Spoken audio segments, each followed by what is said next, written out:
मिर्ज़ा जानवी आज मुनाज़रे से भाग गया है और डिक्लेयर हो गया कि ये बंदा झूठा भी है, मक्कार भी है, फरेबी भी है। और मिर्ज़ा जानवी के जो फॉलोअर हैं, अब उनको ये सोचना चाहिए कि वाकई मिर्ज़ा जेल में नहीं, मिर्ज़ा जानवी है।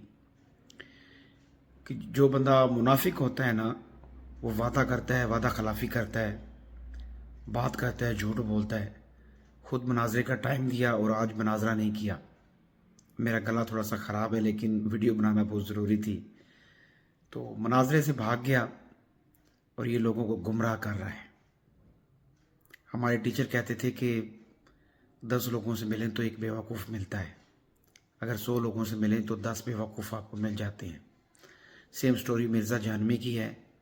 25 करोड़ अवाम में कुछ बेवकूफ़ इसको भी मिल गए। अल्लाह हाफ़िज़।